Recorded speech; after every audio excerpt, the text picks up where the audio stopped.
कि हमें पता है एसिड का जो एसिड में हमारा कौन सा कलर चेंज होता है। एसिड के अंदर हमारे पास ब्लू से रेड में कन्वर्ट होता है। यदि हमारे पास एक ब्लू लिटमस पेपर है, यदि हमारे पास एक ब्लू लिटमस पेपर है, तो हमारे साथ ऐसा क्या होगा कि जिसके कारण अब ब्लू लिटमस पेपर एसिड में क्या होता है कि अगर यदि हमारे पास ब्लू लिटमस पेपर है तो वो रेड में कन्वर्ट हो जाएगा।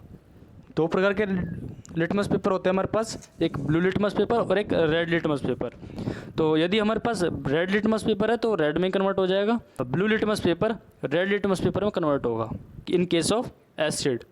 0 से 14 तक पीएच वैल्यू निकाली जाती है किसी भी एसिड या फिर बेस की, इन दोनों की 0 से 14 तक, लास्ट 14 होता है, यहाँ तक हम किसी भी एलिमेंट का पीएच निकाल सकते हैं या किसी भी कंपाउंड का पीएच वैल्यू निकाल सकते हैं, मतलब हाइड्रोजन की मात्रा निकाल सकते हैं। ओके, 0 से लेके 7 तक होता है एसिड और 7 से लेके 14 तक होता है बेस। और 7 क्या होता है, ऑलरेडी ए न्यूट्रल होता है, मतलब पानी या साल्ट का जो पीएच 7 होता है जो कि एक न्यूट्रल होता है, एग्जैक्ट 7। और जो प्योर वाटर होता है उसका 7.4 होता है। याद रखना, प्योर वाटर का पीएच वैल्यू 7.4 होती है। तो इसमें बोलता है कि सॉल्यूशन है टन्स रेड लिटमस से किस में कन्वर्ट हो रहा है, ब्लू में कन्वर्ट हो रहा है। रेड लिटमस से ब्लू लिटमस में अगर कन्वर्ट हो रहा है तो दैट मीन्स क्या, मतलब क्या उसका कि वो क्या है, एक एसिड है या फिर बेस है। तो ज़रूरी है क्या है भाई, वो रेड लिटमस से ब्लू लिटमस में हो रहा है तो इसका मतलब वो बेस है। हमें पता है कि बेस जो होता है, जो बेस होता है, बेस का कन्वर्ट होता है ब्लू में, बेस रेड लिटमस से ब्लू लिटमस में कन्वर्ट होता है। और यदि हमारे पास ब्लू लिटमस पेपर है तो ब्लू ही में ही रहेगा। अगर हमारे पास ब्लू लिटमस पेपर है तो ब्लू में ही कन्वर्ट रहेगा और किसी चीज़ में कन्वर्ट नहीं होगा। ओके, बहुत ज़्यादा ज़रूरी है। A solution turns red litmus blue, it's pH is likely to be, तो उसका पीएच कितना होगा, 10 होगा या फिर 5 होगा या 4 होगा या 1 होगा।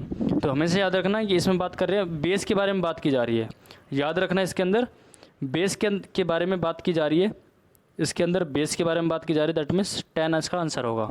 ओके, समझते हैं। A bases turns red litmus blue and acid turns blue litmus से रेड में, ब्लू लिटमस से रेड में, रेड लिटमस में कन्वर्ट होता है अदरवाइज। और बेसिस जो होते हैं वो रेड लिटमस से ब्लू में कन्वर्ट होते हैं, ये मैंने आपको बता चुका।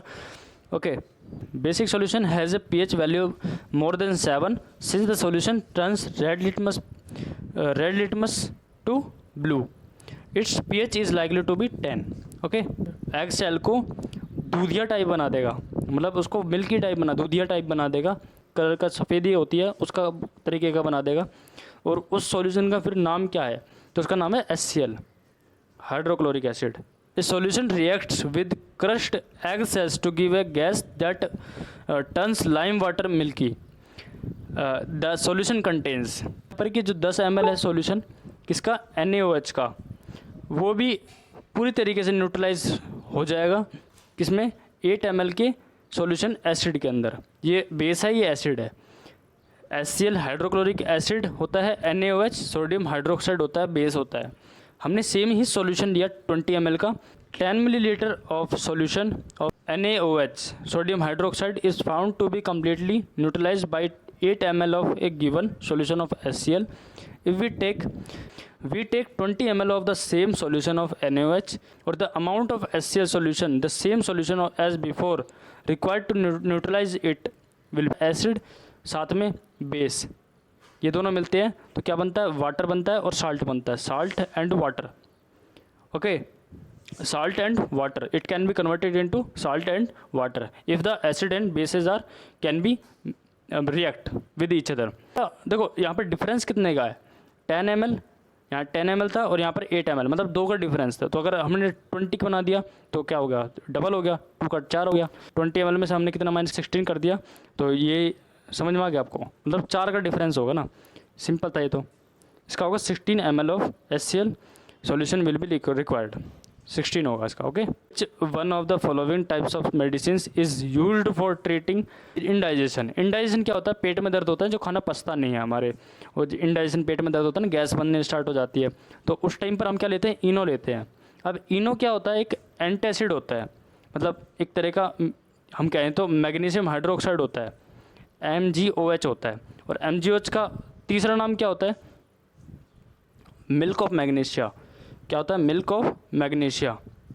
मिल्क ऑफ मैग्नीशिया इसको नाम से जाना जाता है, मिल्क ऑफ मैग्नीशिया, बिकॉज इसका कलर, जो कलर होता है जब पानी में डालते हैं मैग्नीशिया कलर पानी में डालते हैं तो इसका सफ़ेद दूधिया कलर हो जाता है इसका। जब हम इनो को डालते, देखा आपने इनो हम पानी में डालते तो दूध जैसा बन कन्वर्ट में हो जाता है, झाग बन जाते हैं उसमें, दूध जैसा बन दिखता है वो।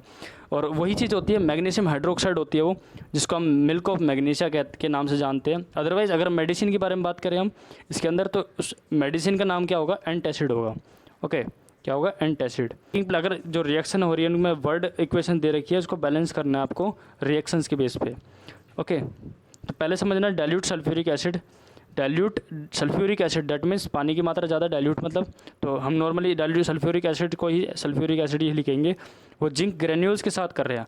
अब एसिड जब मेटल, जिंक के ग्रेन्यूल्स क्या होता है? एक मेटल होता है।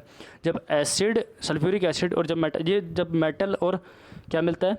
सल्फ्यूरिक एसिड मिलते हैं, मेटल और एसिड मिलता है तो क्या बनता है? हाइड्रोजन गैस निकलती है, हमें पता है। तो ये क्या सल्फ्यूरिक एसिड क्या है? H2SO4 प्लस जिंक है Zn। तो हमें जैसा कि पता है कि भाई हाइड्रोजन गैस निकलेगी, तो अब हाइड्रोजन इसमें से निकल जाएगा, तो हाइड्रोजन निकल गया इसमें से। ओके, साथ में क्या बनेगा? अब हाइड्रोजन निकल गया तो डिस्प्लेसमेंट रिएक्शन हमें पता है, ZnSO4 जिंक सल्फेट बनेगा। ओके, ये हो गई हमारी पहली रिएक्शन। दूसरी बोल रहा है यहाँ पे कि dilute hydrochloric acid reacts with magnesium ribbon. तो जो डाइल्यूट हाइड्रोक्लोरिक एसिड है HCl है, वो किसके साथ हो रहा है? मैग्नीशियम रिबन के साथ। अब magnesium ribbon metal, again metal है, तो HCl रिएक्ट हो रहा है, एसिड अगेन HCl, इसमें भी हाइड्रोजन निकलेगा, और मैग्नीशियम है Mg है, तो इसमें क्या होगा? हाइड्रोजन निकल जाएगी, H2 निकल जाएगा और MgCl मतलब मैग्नीशियम क्लोराइड बनेगा इसका। ओके, समझ में आया आपको? इसमें आप इसको बैलेंस भी करना है तो आपको इसको बैलेंस करना भी आना चाहिए। सेम अगेन बोलता है इसके अंदर dilute sulphuric acid reacts with aluminium powder. तो ये मेटल है, ये एसिड है। ओके, सल्फ्यूरिक एसिड बोल रहा है H2SO4 प्लस एल्यूमिनियम Al। तो एल्यूमिनियम को रिएक्ट करवाएगा तो इसमें क्या बनेगा? हाइड्रोजन निकल जाएगी, तो AlSO4 बनेगा, एल्यूमिनियम सल्फेट बनेगा और हाइड्रोजन निकल जाएगी इसमें से। ओके, अब dilute hydrochloric acid reacts with iron filling. Iron के साथ HCl रिएक्ट कर रहा है, तो मेटल के साथ अगेन Fe प्लस HCl, तो इसमें क्या बनेगा? FeCl प्लस हाइड्रोजन निकल जाएगा। आप इसे समझ सकते हो इसके द्वारा भी, ये रिएक्शन भी ठीक है। आपको बैलेंसिंग करनी है, मतलब कि आपको बराबर नंबर ऑफ एटम्स इक्वल होने चाहिए। पहली बात तो हमने पढ़ा हुआ है क्वेश्चन, तो अभी आपको पता है कि हाइड्रोजन इसके अंदर प्रेजेंट होता है और ग्लूकोज भी इसके अंदर प्रेजेंट होता है, हाइड्रोजन भी ग्लूकोज के अंदर प्रेजेंट होता है, बट फिर भी ये एसिड कैरेक्टर क्यों नहीं दिखाता? क्योंकि एसिड के कैरेक्टर को दिखाने के लिए सबसे इम्पोर्टेंट होता है आयोनाइज होना। हाइड्रोजन प्रेजेंट नहीं होता, हाइड्रोजन आयन प्रेजेंट होने को डिनोट करते हैं एसिड्स, और यहाँ पर सिर्फ हाइड्रोजन लिखा हुआ है, तो हाइड्रोजन कभी एसिड को नहीं दिखाता कि ये एसिड है, हाइड्रोजन आयन दिखाता है कि ये एसिड है। मतलब अगर जब तक आयन्स नहीं जुड़ेगा इसके आगे, आयन कैसा? पॉजिटिव और नेगेटिव, तो H पॉजिटिव होता है, वो होता है एसिड को डिनोट करता है। मतलब हाइड्रोजन आयन होगा तभी उसको एसिड कहा जाएगा, अदरवाइज वो हाइड्रोजन आयन है ही नहीं, अदरवाइज वो एसिड है ही नहीं। अगर वो हाइड्रोजन आयन नहीं है तो वो एसिड नहीं है। जैसे बेस होता है, तो बेस का नाम हाइड्रो ऑक्साइड की वजह से बेस नहीं होता, वो हाइड्रो ऑक्साइड आयंस की वजह से वो बेस कहलाता है, OH नेगेटिव की वजह से वो बेस कहलाता है।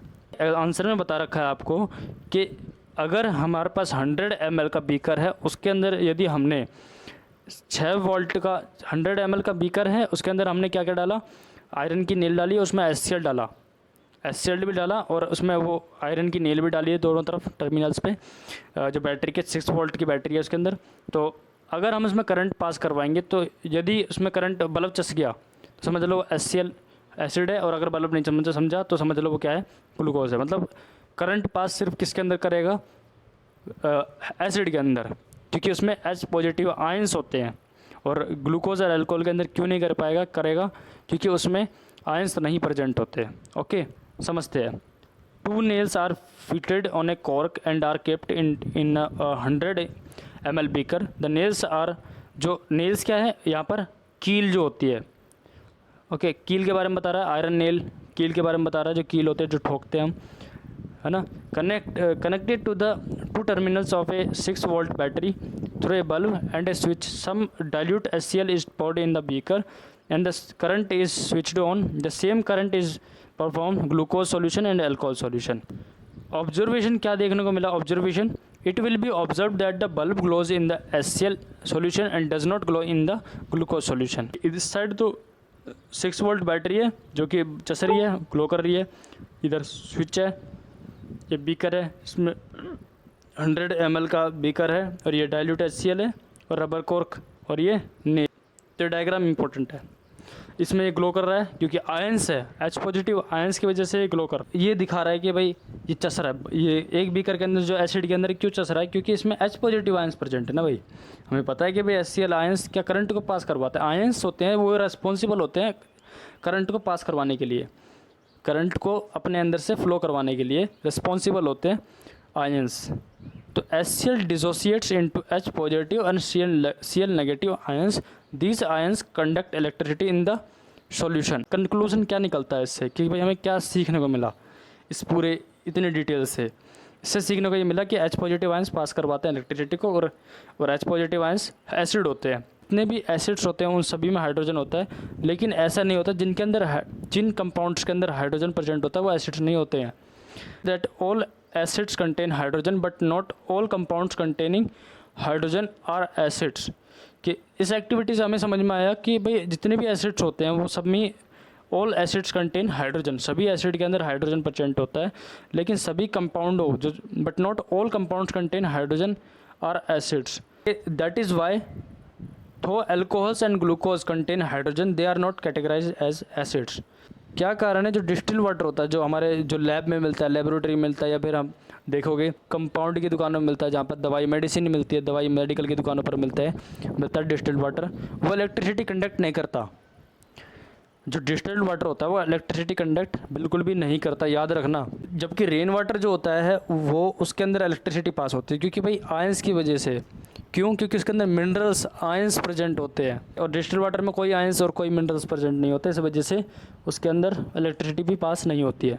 Why does distilled water not conduct electricity whereas rain water does? कहें तो डिस्टिल्ड वाटर जो होता है वो एक प्योर फॉर्म ऑफ वाटर होता है।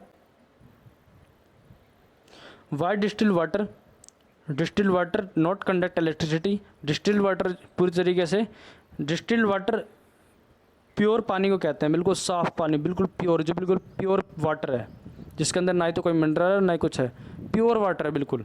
Okay, distilled water is pure form of water and devoid of any ionic species, therefore it does not conduct electricity. Okay, divide मतलब नहीं होते, इसके अंदर आयोनिक स्पीसीज नहीं होती, कोई भी आयंस नहीं प्रेजेंट होते। Rain water being an impure form of water, कि रेन वाटर एक इम्प्योर फॉर्म ऑफ पानी की एक इम्प्योर फॉर्म है, मतलब इसमें मिलावट होती है, लेकिन ये इलेक्ट्रिसिटी मैनी आयोनिक स्पीसीज के अंदर होती है, सच एसिड्स भी होते हैं H positive, and therefore it conduct electricity, इस वजह से ये इलेक्ट्रिसिटी कंडक्ट करता है। Why do acids do not show acidic behaviour in the absence of water? जो एसिड्स होते हैं वो एसिडिक बिहेवियर क्यों नहीं शो करते हैं? अगर हमारे पास अब्सेंस, पानी की अब्सेंस है, पानी नहीं है, एसिडिक बिहेवियर नहीं दिखाते विदाउट वाटर, क्यों नहीं दिखाते हैं? क्योंकि जो एसिड होते हैं वो बिना पानी के इसलिए इस क्वेश्चन में कह रहा है कि जो एसिड होता है वो बिना पानी के क्यों एसिडिक बिहेवियर क्यों नहीं शो करता है, क्यों नहीं अपना शो कर पाता है, एसिडिक बिहेवियर दिखा पाता है। तो क्योंकि वो इसलिए नहीं कर पाता क्योंकि वहाँ पर हाइड्रोजन आयंस का टूटते नहीं हैं, बिना पानी के हाइड्रोजन आयंस टूटते नहीं, जिसके कारण वो एसिडिक बिहेवियर दिखाता ही नहीं है। एसिड बिना पानी के कभी एसिड बिहेवियर दिखा ही नहीं सकता। ओके, क्यों नहीं दिखा सकता? क्योंकि हाइड्रोजन आयंस जो होते हैं वो सिर्फ और सिर्फ पानी के अंदर ही टूटते हैं और H पॉजिटिव आयंस सिर्फ पानी के अंदर ही शो होते हैं, तो इस वजह से वहाँ पर क्या बनता है, वो एसिडिक बिहेवियर दिखाता है। एसिड जो होता है एसिडिक बिहेवियर इसी वजह से दिखा पाता है। Acids do not show acidic behaviour, चलो पढ़ते हैं आगे। In the absence of water, because the dissociation of hydrogen ions from an acid occurs in the presence of water only, it is the hydrogen ions that are responsible for the acidic behavior.